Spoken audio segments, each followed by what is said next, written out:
looks for excuses not to take action, and it seeks complexity where there is no complexity.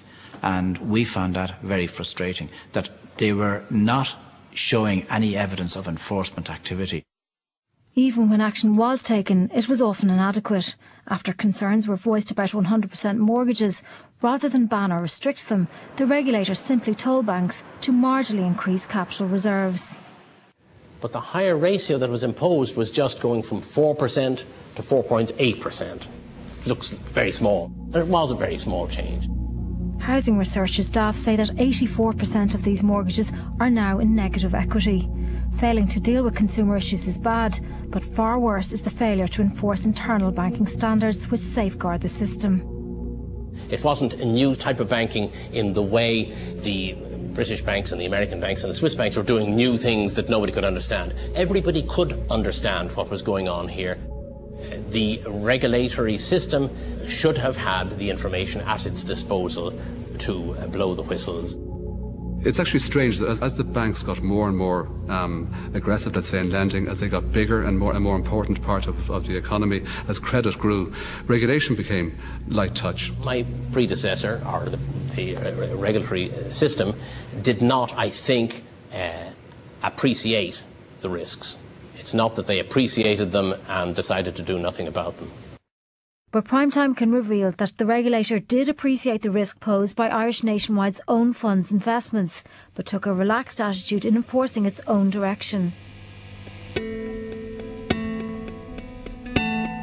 In a 2004 letter to Nationwide, the regulator demands that it cut in half its limits of 10% and 25% for holding and development land, and it demands that it be done with immediate effect.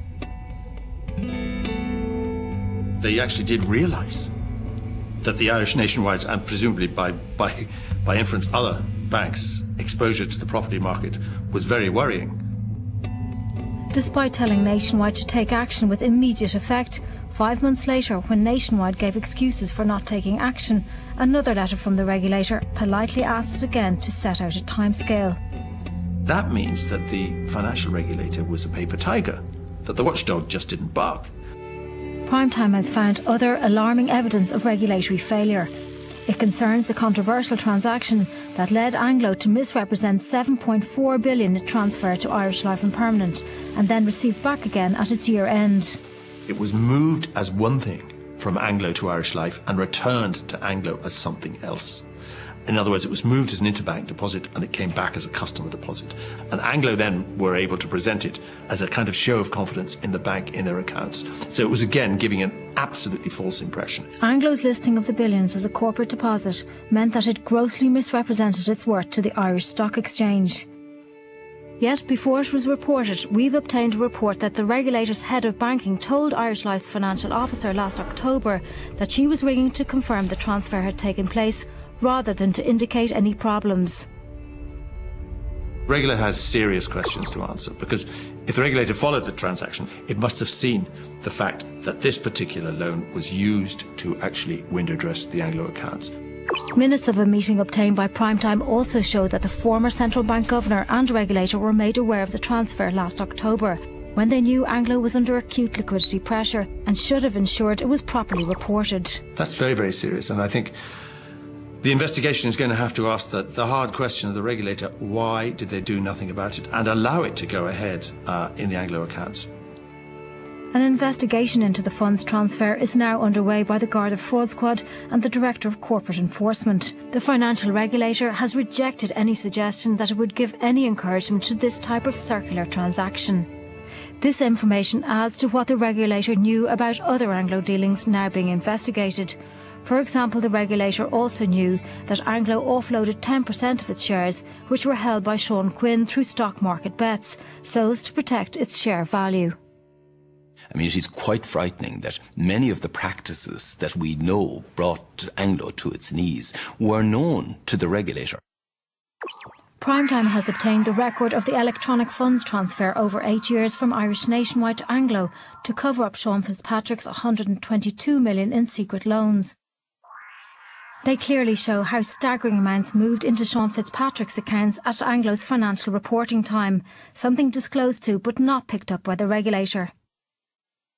One of the biggest questions which has been left unanswered is why the central bank and the regulator, armed with so much information which endangers the system, did so little.